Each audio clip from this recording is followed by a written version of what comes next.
From Hollywood, it's time now for Bob Bailey as... Johnny Dollar. This is Dulles Martin. Lieutenant Martin? Yeah, that's right. I got a message you called while I was out and left this number. Yeah. I want to talk to you about the McCormack case, Lieutenant. McCormack? $100,000 burglary out on Long Island back in 1951. I was the officer in charge. Who are you? Insurance investigator. I got a tip that an ex-convict named Joe Panny might have pulled it. I'm at Panny's hotel. Well, let me know how you make out. Say, listen, his room's been torn apart. Every inch of it's been searched. And when I came here tonight, I got socked by a woman with a gun. Give me that address.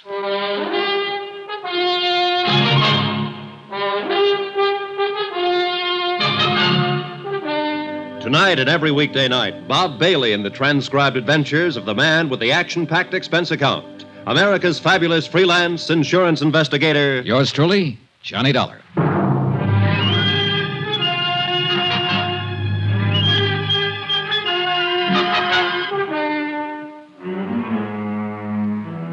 Expense account submitted by Special Investigator Johnny Dollar to the Allied Casualty and Insurance Company Limited, Markham Building, Hartford, Connecticut. The following is an accounting of expenditures during my investigation of the McCormack matter. Expense account, item 7, $2, 2 drinks. For myself and Lieutenant Dulles Martin, NYPD. A big, swarthy man who seemed to know what he was about. Martin looked over the damage done by the unknown ransacker of Joe Panny's room, questioned the clerk, who was unable to furnish any helpful information. Then, because Joe Panny was officially a parole violator, ordered a general pickup. Hey, should be able to get our hands on him pretty soon, Dollar. I hope it's that easy, Lieutenant. Any reason why it shouldn't be fairly routine? No, just a feeling, I guess. I don't know. This whole matter's been flimsy. The tip was weak, but it seems to be paying off. Nothing fits, though. I don't quite get all this, Dollar. How'd you come in on this? Old Mike Cairn died up at Sing Sing 2 days ago. Before he went, he told me he believed Joe Panny might have pulled the McCormack burglary. It didn't seem likely then, Panny being a small-time auto thief and whatnot. But now it does, in view of what's been happening lately. Somebody sure wants something Panny might have, judging from that room. I never saw one taken apart better. An expert search job. Yeah. Hey, Lieutenant, when you picked Joe Panny up, I'd like to be in on it. He's my only lead in this case, and I want to talk to him again. And that's not asking too much. Now, Dollar, about this woman you saw. Pretty, about 30, dark hair, good dresser, wore a silver mink stole. The gun she socked me with was a little one, a 25 or maybe 32 automatic. Mm-hmm. You think she might have done the searching in Joe's room? What do you think? She was flustered and upset when I bumped into her, anxious to get away from the place.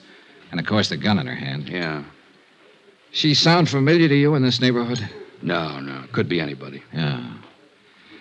Well, that's about it, Lieutenant. Yeah? No, I got it. Oh, thanks. I suppose you talked to McCormack, got the full story of the burglary from him. Almost first thing, yeah. Well, I remember him when it first happened. Nice enough, but strange, I thought. This business about somebody phoning the parole office ahead of you to get Joe Panny's address that stops me, though. That's hard to figure. You sure you're telling me everything? Sure, I'm sure. That part sounds crazy. Not if somebody knew I was looking for him, wanted to get him first. But who? How should I know? Well, we'll see what we will see. Can I drop you anywhere? No, thanks. I'll walk. You let me know when you pick him up. Sure.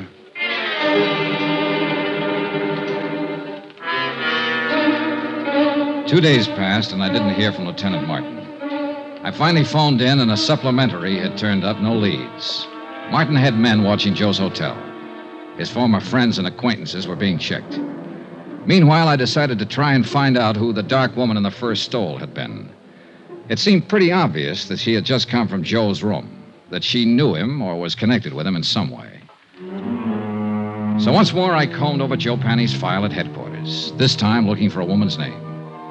The only one mentioned was an ex-wife who had divorced him 6 years before. Her name was Iris Carter.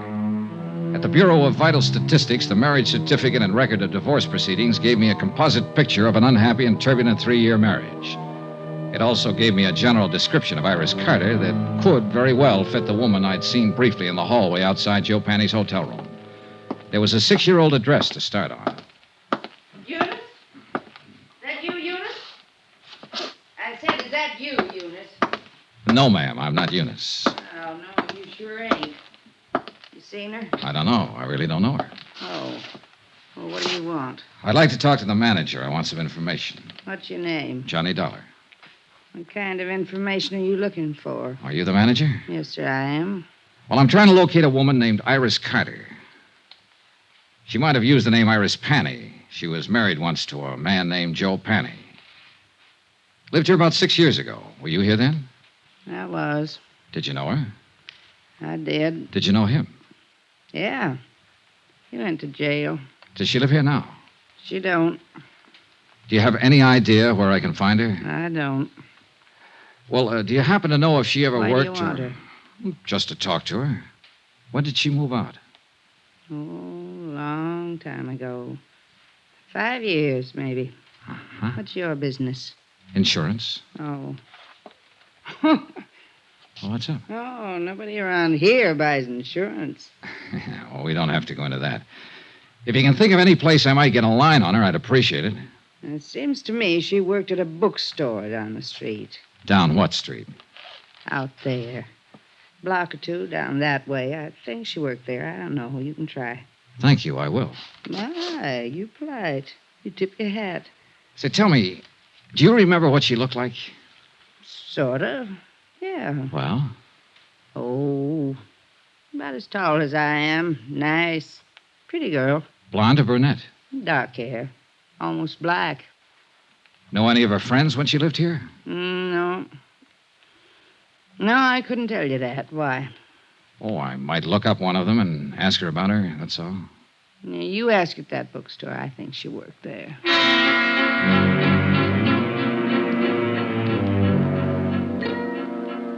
The bookstore Iris Carter Panny had worked in was as dismal as the neighborhood. The proprietor, a Mrs. Olds, yielded a little more helpful information than Iris Carter's former landlady. Yes, Iris had worked there for about 6 months. She'd quit almost 5 years before. No, she didn't know where to find her.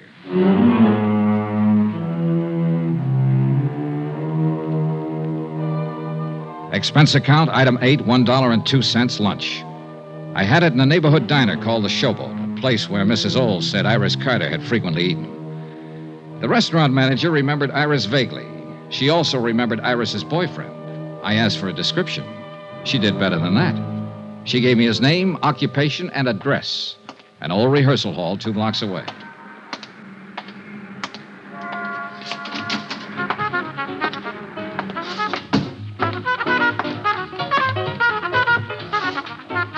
The 5-man combo working there was really putting it out.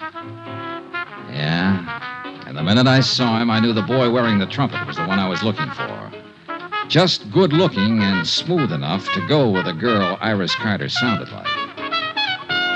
Smooth trumpet, too. Okay, guys. Take 5.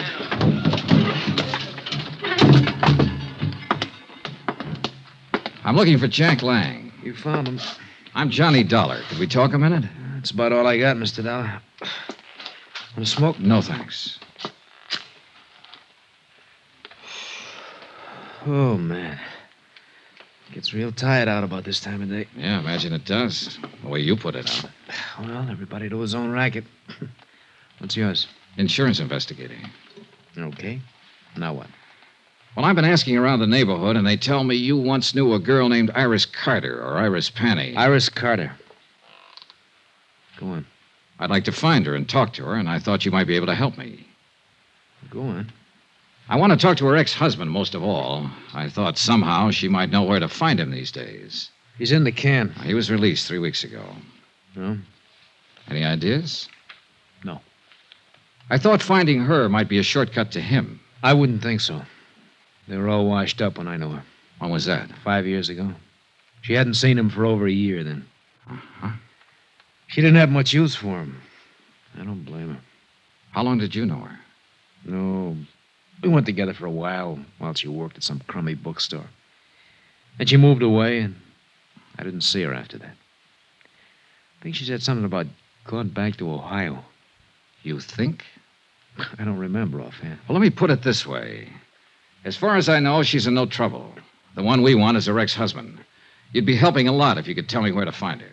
I don't know. I honestly don't know, and I sure wish I did. I'd like to find her myself. Why? Well, when she went with me, wasn't any good. I think she just walked out because she was tired of losers. Sick up to here, you know what I mean? Can't blame her. He gave her a pretty bad time. I didn't do much better. But now I got something. It's this little 5-piece outfit. Not much, but something. I'd like to show it to her and say, Iris, this is mine. You kind of had it bad, huh? Bad as a guy like me can get it. I know I'll probably never see her again as long as I live, but... boy, if another one like her ever shows up, I'm gonna be ready, Dad. Ever see her? No, she must have been something. Yeah. Take a look. Nice, huh? Yeah. I take it back. What back? About seeing her. I've seen her. When? Where? 2 nights ago in the hallway outside Joe Penny's room. You sure? I'm sure. She hit me with a gun before she left. The picture he had flipped out of his wallet was old and well thumbed. It showed a sultry kind of face that could have been 20 or 30 or 40. A wide, frank, smiling, happy mouth. Not the kind of girl I would imagine could ever be married to a Joe Penny. But there was no doubt about it. She had been married to him, and I had seen her. On my way back to the hotel, I dropped in to check with Lieutenant Martin. Hi. Hi. Doing any good? Any lead on Joe Penny? Nothing so far. This may take longer than I thought at first. Well, I've been out looking for his ex-wife. I didn't find her, but I found a few people who knew her. She was the one at his hotel the other night. Name's Iris Carter. You sure? Positive. I saw her picture. We better try to pick her up, too. I'll put it out right away. Fine. Well, I'll keep in touch. Oh, wait a minute. Don't go. Huh? We had some action here today. Sit down. Thanks. Julian McCormack called up, reported you. He said you came out there bothering him a couple days ago. He said he doesn't want to be bothered. Well, I only talked to him to get his story on the burglary. And I told him as long as you didn't break the law, there was nothing we could do to stop you from investigating. But he didn't like it. He seemed perfectly willing to cooperate with me when I talked to him before. Yeah, well, sometime these rich... Excuse me. Martin here. That's right. Well, how long ago? Okay. Well, they found your boy, Joe Penny. What? Yeah. He's on his way to the morgue. Harbor Patrol picked up his body a couple of hours ago, loaded down with slugs. Some case. And that ain't all, Johnny. Huh? His feet were burnt.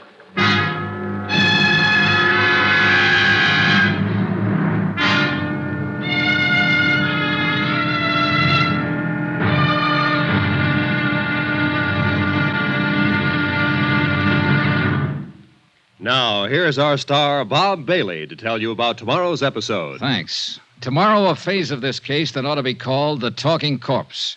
For believe me, this one said plenty. Join us, won't you? Yours truly, Johnny Dollar.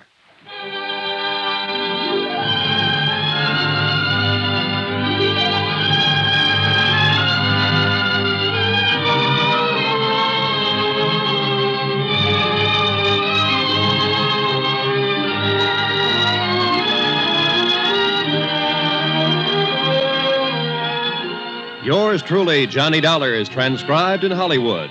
Written by John Dawson, the entire production is under the direction of Jack Johnstone. Be sure to join us tomorrow night, same time and station, for the next exciting episode of Yours truly, Johnny Dollar. Roy Rowan speaking.